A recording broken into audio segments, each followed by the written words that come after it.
ka,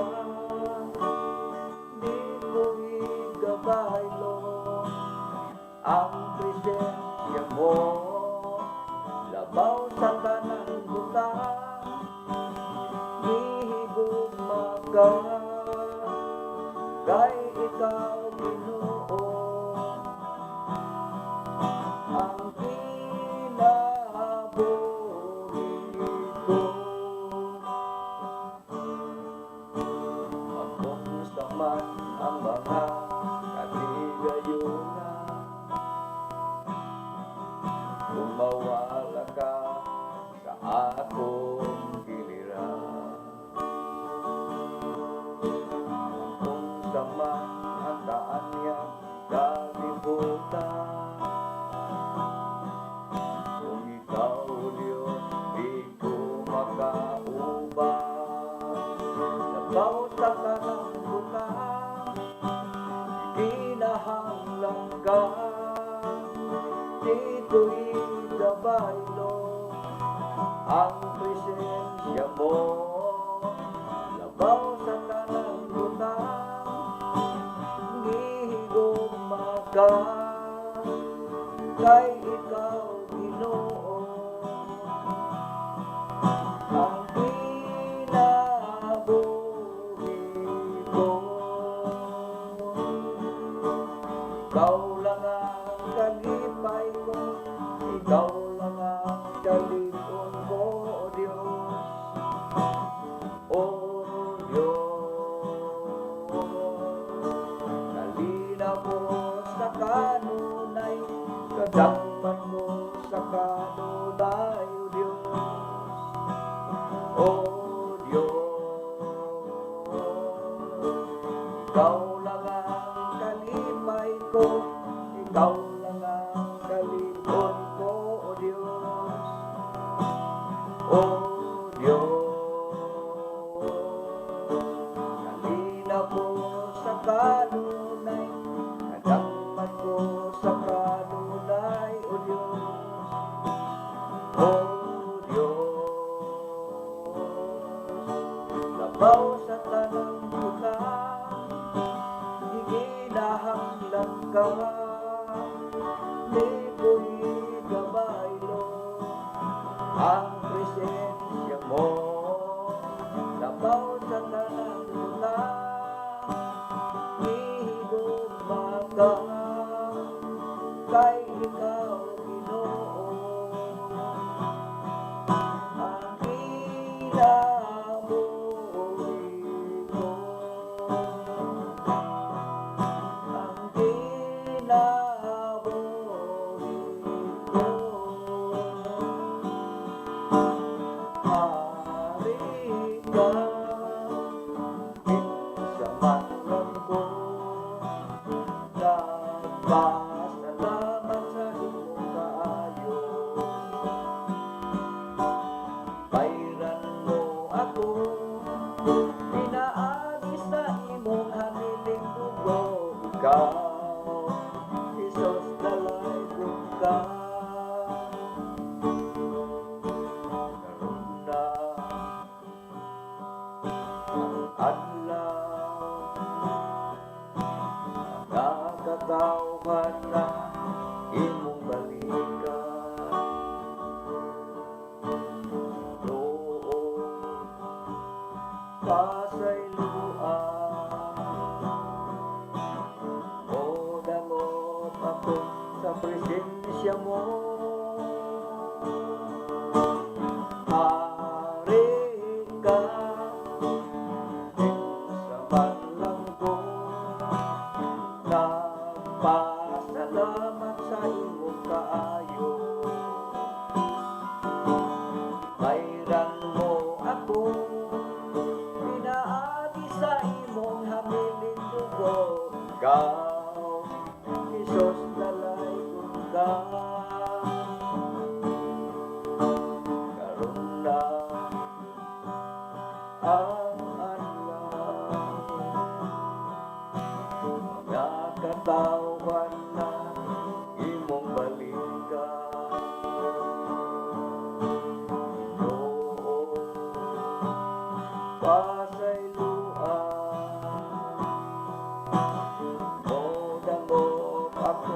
sa presensya mo. Pare ka, sa maglanggo, nagpasalamat sa imong kaayo.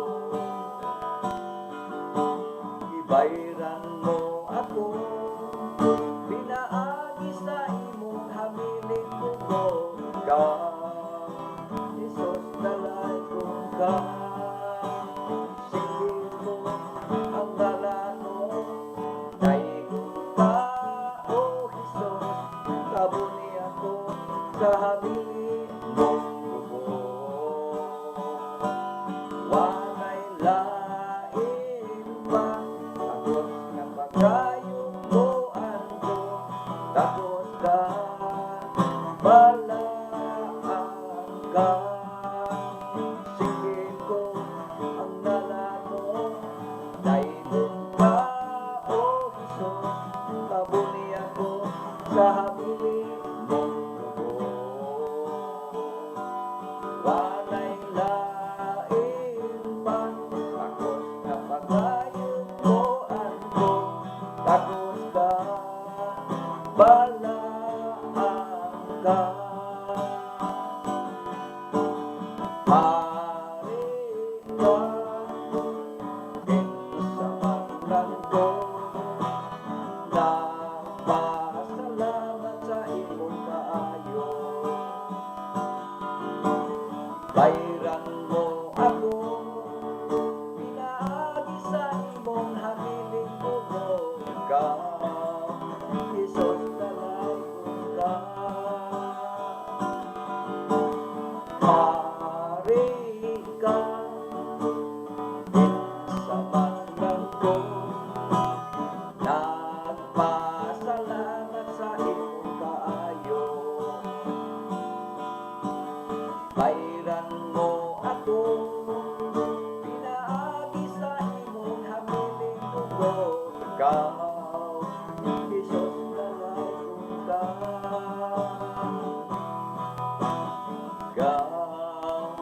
Jesus, dalay kong ka. Jesus, dalay kong ka.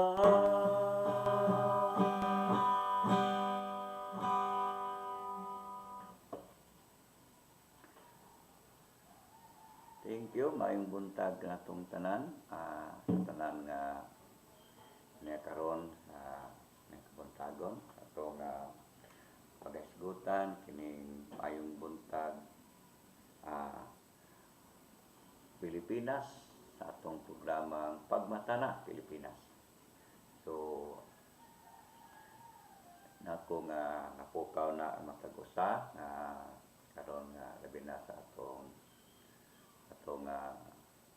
nasod kinalang higmatata sa kahimtang sa atong kalibutan karon nga ay nagkagrabe ang pagkadautan gani tumatunggan sa mga balita, pakita na to sa mga TV nga daghan na kayong mga kagubot sa atong Pilipinas, pila ang kagubot sa korupsyon, sa politika, kamatay dito, kamatay dire. Gani nga litis lang atong sang gabi tunay sa Digos tunay barangay captain nga gipatay. Atol gid sa iya nga pag-live sa Facebook sa makita nga ang tao karon wala lagi kahadlok. Wala lagi kahadlok nga mohimo og butang nga dili may kahimuot sa Ginoo, labi na gyud sa pagkutlo sa kinabuhi. Dili lang diha ang mga dunapay mga daghang tahidya sa ato nga nasod, adunay mga katalagman, ay daghang nangaigo sa linog, sa bagyo, o mga baha. Grabing panghitabo nga sa atong panahon karon. Kung gidasig ang mga tuusa nga mapukaw natong kasing-kasing og mahigmatata gikan sa pagkatulog espirituhanon mga iso din wala na tayo time sa pagpamalandong sa bulong sa Dios ng mga paghatag o gibugaton sa mga kasuguan sa Ginoo, ilabi na nga kinahanglan ang atong nasod sa mga pagampo. So ni kabutagon nung nakoy i-share mga igsoon sa pulong sa Ginoo nga nag-ingon diri ang pulong sa Dios sa Roma 13:11. Nag-ingon ang pulong sa Ginoo, nasayod kamo unsa nang taknaa karon, mao na kini ang panahon nga angay kamong magmata, kay mas duol na kanato karon ang kaluwasan kaysa pagsugod nato sa pagtuo. Hapit na matapos ang kagabion ug duol na ang kabuntagon. Usa sa likway nato ang mga buhat nga iya sa kangitngit ug isul-ob nato ang panalipod sa mga iya sa kahayag. Magtarong kita sa atong pagkinabuhi ingon nga mga tawo nga nasa kahayag, dili sa pagpatuyan sa paghudyaka ug sa paghubog-hubog, dili sa kahilayan o kalawayan, dili sa pagpakig-away ug sa kamasinahon. Hinuon himoa ang Ginoong Hesukristo nga inyong tigpanalipod ug ayaw kamo padaog sa inyong lawas nung kaibig. Dili mga igsoon ka makita ang pulong sa Ginoo nga nagatawag o pagkapukaw o pagkahigmata. Dili lang sa atong kinabuhi nga padayon sa walay pagpakabana, labi na sa mga butang espirituhanon nga matulog ta espirituhanon, kinahanglan mapukaw ang atong espirituhanon mga igsoon. Nga matod sa pulong sa Dios nga nasayod kamo sa nang taknaa karon. So sa atong panahon karon makita nga bisan sa pulong sa Ginoo nga panahon na giron nga panahon na nga dili ta magtulog-tulog espirituhanon tungod kay nagkagrabe ang mga ilhanan, nakaduol na ang pagbalik sa Ginoo. Moningon diri nga mao na kini ang panahon nga angay kamong magbata. So this the time ng igsoon nga magbatata magbatata espirituhanon, dili ta matulog espirituhanon kay mao na ni ang panahon nga dapat kita mo focus sa pagduol sa Ginoo, ilabi na sa mga ilhanan atong makita sa mga katalagban nga napanghitabo sa atong nasod ug sa dindiin nga dapit. So dili na panahon sa pagkatulog espirituhanon. Kay matod sa pulong sa Ginoo, duol na kanato ang kaluwasan kaysa pagsugod nato sa pagtuo.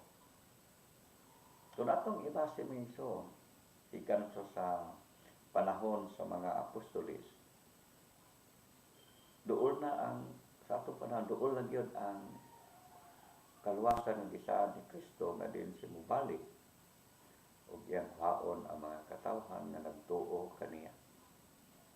Kaysa man sa iyang pagbalik, aduna pay dagko ng mga katalagman nga mahitabo sa kalibutan, agi pagsilot sa kalibutan nga wala mo ila, wala mo tuo sa Dios ug wala mo sunod sa kabubuton sa Dios. So adlaw na karon sa nga pagmatay igsoon, kay ingon ang pulong sa Ginoo, hapit na matapos ang kagabion ug duol na ang kabuntagon. So nagapasabot nga hapit na maabot ang gisulti sa Ginoo nga sa hapit na maabot ang katapusan. Hapit na matapos ang katapusan. Ingon ni Kristo nga din siya mobalik ug duol na ang kabuntagon. So sa ingon sa pulong sa Ginoong Hesus, isalikway nato ang mga buhat nga iya sa kamit. So ingon ang Ginoong Hesus nga dili na kita angay magtulog-tulog kun dili magmata na ta. Kinahanglan mapukaw na ang atong mga usa nga kasing-kasing. Nga diin pukaw na to atong espirituhanong kinabuhi. Ug mo budangot ta sa atong Dios. Mubalik sa atong Dios. Muila sa atong Dios nga siya lang ang Dios nga labaw sa tanan, ang gamhanan, ug wa may laing Dios. So, ingon ang Paulos Ginoo nga isalikoy nato ang mga buhat nga sa ngit-ngit. So, ato yung isalikoy may isuon. Ug isulob nato ang panalipod sa mga iya sa kahayag, which is ang katarong. Mo'y atong isulob. May atong ikinabuhi ang katarong. Ug dili ta makinabuhi sa kangit-ngit sa pagkadautan, kung dili atong isalikway ang pagkadautan. Ingon ang Paulos Ginoo, magmatarong kita sa atong pagkinabuhi. Ingon nga mga tao nga naa sa kahayag. Unsaon pagkinabuhi? Magmatarong. Sa unsang pagpaagi, dili sa pagpagtuyang sa paghudyaka o sa paghubog-hubog. Daghan karong mga tao nga nakapokus lang sa paghudyaka. Apan wala na sila'y panahon sa Ginoo, walay panahon sa pagpamalandong sa kasuluan sa Dios. Labaw na tanan, wala na panahon sa paghatag o pag-alagad sa Ginoo. Ingon niya, ayaw pagpatuyang sa paghudyaka. Ingon man ayaw sa paghubog-hubog, dili sa kahilayan o sa kalawayan, dili sa pakig-away o sa pagkamasinahon. Sabi ng pagkamasinahon. Nga mo'y naghatag o paagi nga ang kasina mo'y maghatag o kadautan sa tao. Hinoon, himuang Ginoong Jesucristo nga inyong tigpanalipod ug ayaw kamo padaog sa inyong lawas nung kaibo. Sa inyong dili padaog sa lawas nung kaibo. Kay ang lawas nung kaibo, muna siya maghuyod sa tao ngadtos pagkasala. Kung ang lawas nung kaibo, kung dili nimo siya, kung madaog ka, dili ka makahimo sa pagkinabuhi nga matarong. Muna nga ang Paulos Ginoo nagadasig na kinahanglan mapukaw ta, mahigmata ang mga tao. Nga dili magpabilin nga tulog espirituhanon.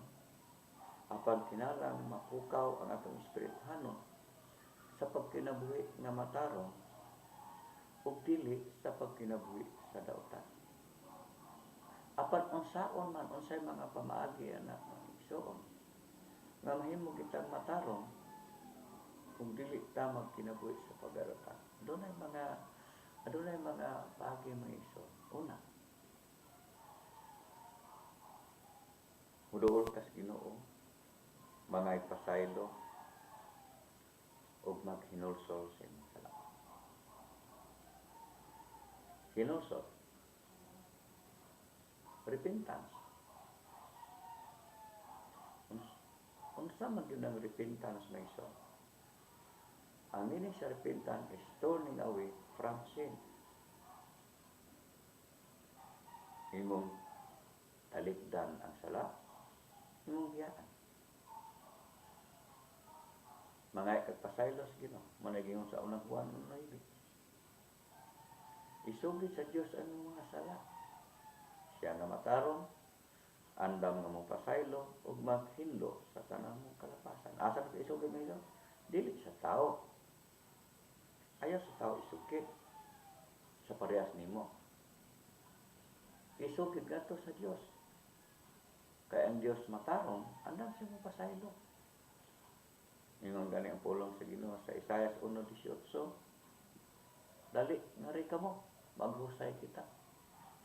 Bisag dagtong pula pa ang inyong sala, papakion ko kinisama sa balhibo sa karnero. Ang Ginoo mga igsoon, nangita di siya husay sa mga katawhan. Nga muduol kaniya og muila sa mga sala.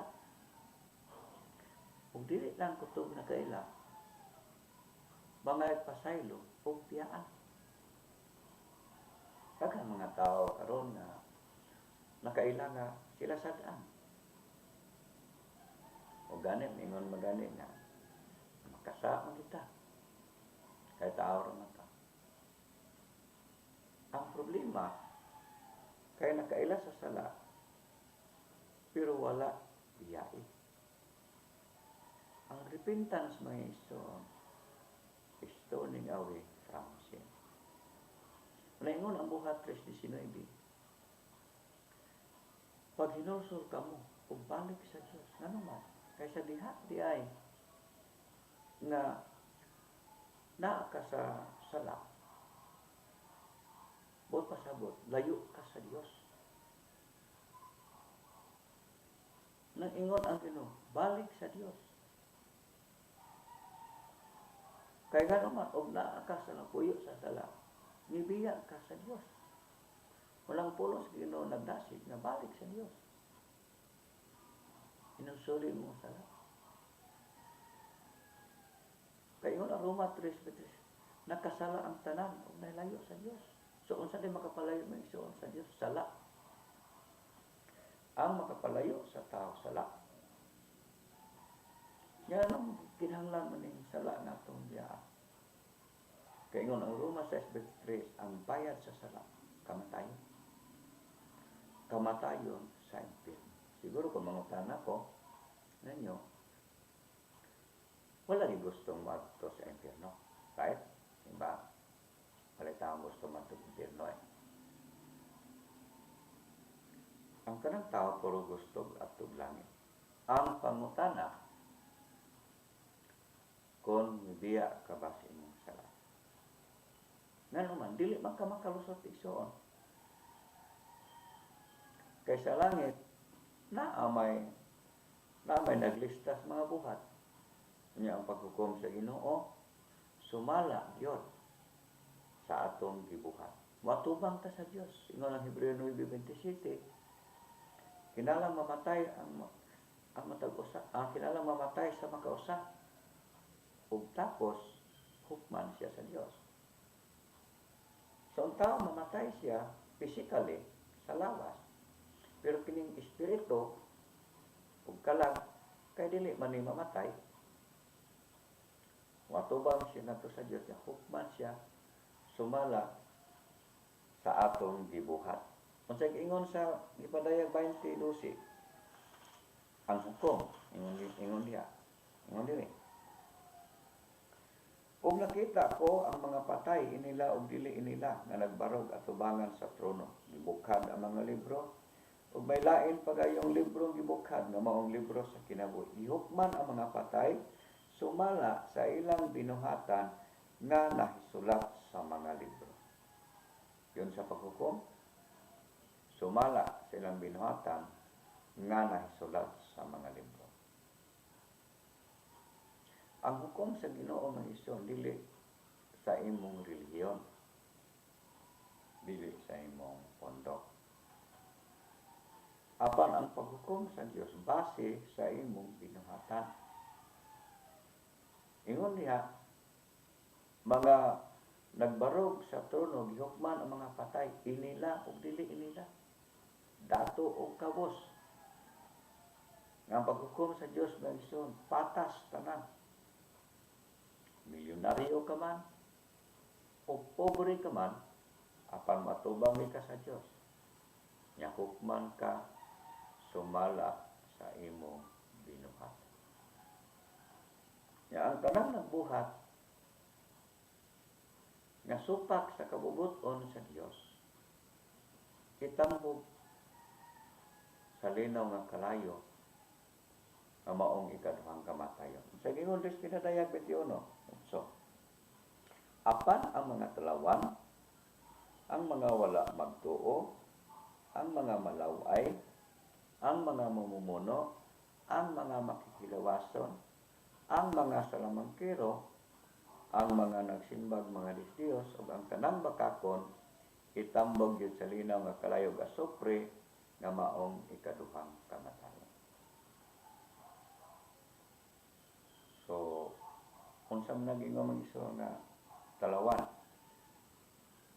sa yung kaingon mo nga amay de ani kay mag-inisog ta kay maadto ta sa impierno kung talawan ta dili na mo ipasabot sa Biblia. Ang ipasabot sa Biblia ang talawan mga iso kato mga tao nga nahadlok pagsunod sa Ginoo. Misunod lang ta sila sa Ginoo. Gusto silang mosunod. Apan dunay mga daghang mubabag, adunay mga lutos, mga bugal-bugal, mga ilang mga loved ones, ilang mga mahal sa kinabuhi, mudili, mubabag, ug tungod silang kahadlok, nababagan sila, wala sila mupadayon sa pagsunod sa Ginoo. Mao kana ang ingong talawan. Ug kanang mga talawan nga wala mupadayon ang pagsunod tungod sa mga kahadlok, ingon ang pulong sa Ginoo, itambog sila sa kalayo nga sopre sa linaw nga kalayo nga maong ikaduhang kamatayon. Try to imagine mga iso, linaw nga kalayo. Imagine ng linaw nga kalayo. Magluto lang ganita sa abuhan, mahadlok ng tao. Kayo. Unsa pa kaha ng linaw nga kalayo.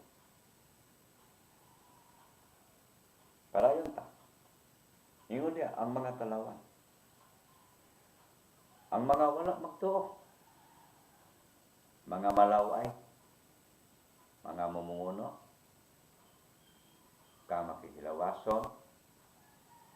Mga salamangkero. Mga nagsimbag mga Diyos. Ug ang tanang bakakon itambog gayod sa linaw nga kalayo asopre nga maong ikaduhang kamatayon. Mga igsuon, kabalo baka nga ang Dios dili gusto nga ang tao madto sa impierno. Ano man, tungod kay gigugma sa Dios ang mga tao. Ingon ang Juan 3:16, kay gigugma pag-ayo sa Dios ang kalibutan.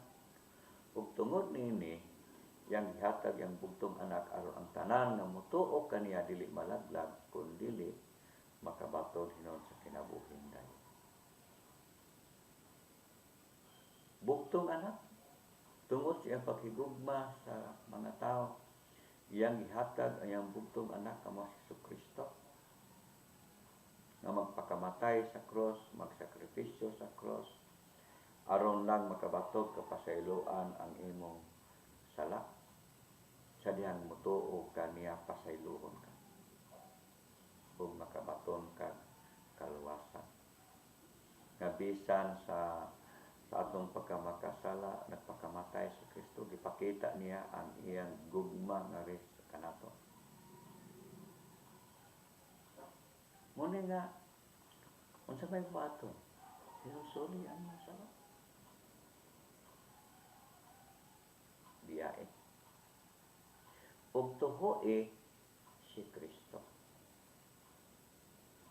Nga dinhi sa kalibutan wala na laing ngalan nga gihatag sa Dios nga mao'y makaluwas kanato kundi Jesus Christ. Ingon ang pulong sa Ginoo sa buhat Bisaya sa Dios saligi si Jesus. Salig ni Ginoong Jesucristo ug maluwas ka lakip imong panimalay. Unsa kaluwasan mo siya? Pagtuo kang Kristo. Nga siya lang ang bugtong nagpakamatay sa cross. Siya lang ang pwede nimong sampiton, wala na lain, kay siya lang ang makaluwas. Bisan sa atong panahon karon iso. Sa kagubot, sa makatalagman, sa umabot pang mga katalagman, walay laing nga ngalan nga makaluwas nimo igsoon nga imong sakit. Only Jesus Christ lang. Si Jesus Christ lang ang makaluwas. Dili lang sa imong espirituhanon, hasta sa imong kahimtang karon. Tuhuin ang Ginoong Hesus. Diyaing sana inusulay. O katapusan, dawata si Kristo sa imong kasing-kasing. Pasudla si Kristo sa imong kasing-kasing. Ingon ang Gipadayag 3:20, nagtuktok ako sa pultahan ug nagtindog. Kung may makadungog ug moabli sa pultahan, musulod ako sa iyang balay ug makisalo siya uban kanako. Nga ang Dios igsoon si Jesucristo ana sa pultahan sa imong kasing-kasing, nagatuktok, naghuwat nga imong ablihan ang imong kasing-kasing ug pasudlo nimo si Kristo. Nga siya na'y mahimong hari sa imong kasing-kasing ug magbuot sa imong kinabuhi hangtod sa hangtod. Unang dawata si Jesus igsoon. Dawata si Jesucristo. Kasi ang dawaton ni Jesucristo makabaton kag kaluwasan. Na humanin kinabuhian ug magkinaunsa man ang kalibutan. Apan sigurado ka nga ang imong espiritualong kinabuhi secured na dito sa langit. Ug labaw sa tanan, matarong ka na atubangan sa Diyos. Kung dawata si Jesus, ganing kung gusto ka nga mudawat, mag-ampo kanina. Sa pagdawat, kang Ginoong Hesus. Sundan akong mga pag-ampo, akong buko, ang siyaw itong mga mata. Ginoong Hesus, pasaylo ako sa akong nasal. Ako kinahinggihaan. Ako kinitalikdan. Hinluik ko Ginoo. Ablihan ako kasing-kasing. Sumulod ka Hesus, kanay maghari o magbuot sa akong kinabuhi. Ikan karon ug hangtod sa hangtod. Salamat Ginoo sa kaluwasan na akong nadawat karon sa ngalan ni Jesus. Ning para ta mag-ampo mo Hesus, para tapuson nato nga programa, para to iampo atong nasod teksyon tarang dapit ilayo tas mga katalagman ito mga lungsod syudad. Hallelujah. Amahan mo malangit ko dalaygon nga Dios. Salamat Ginoo ining orasas kabuntagon kadin ikaw nagapukaw ka sa mo makasing-kasing lang. Kami na bata tungod sa kadautan sa kalibutan Lord. Ako mga pag-ampo Ginoo nga tanan pasaylua ang mga katawhan. Pasaylua kaming tanan sa mong pagkulang ya kanimo Ginoo. Lord, nag-ampo ko in behalf sa among nasod Lord. Ilayo ni sa katalagman, ilayo ni sa mga tahidya Lord, sama sa bagyo, linog, baha, tidal wave, mga unos Lord, tarang klase sa tahidya, mga landslide, ilayo ni Ginoo. Proteksyon among nasod sa kanang dapit sa Pilipinas, mga syudad, mga kalungsuran, kabaranggayan. Lord, Ginoo, nag-ampo kami Ginoo. Proteksyon kami Lord. Bisan sa mga katawhan, Ginoo, sa mga government leaders, tagay sila wisdom, tagay sila kaalam, ug labaw sa tanan, makaila sila kanimo nga ikaw ang labing Dios nga gamhanan ug wala lain-lain. Salamat Ginoo nga ikaw mag-auban kanamo sa matag adlaw. Kan asa kami moadto ang imong divine protection mag-auban kanamo. O bisan sa mga katawhan imong pinili Lord, ukawa ang ilang mga kasing-kasing. Gadiin dili sila matulog espirituhanon pang ilang isulti ang kamatuoran aron daghan nga mga tawo nga makaila kanimo ug daghan mga tawo nga maduol og maibalik kanimo Ginoo. Salamat Ginoo. Mong gihalad kanimo ning kabuntagon, dalaygon ka sa ngalan ni Jesus. Amen. Salamat sa Ginoo mga igsoon o sa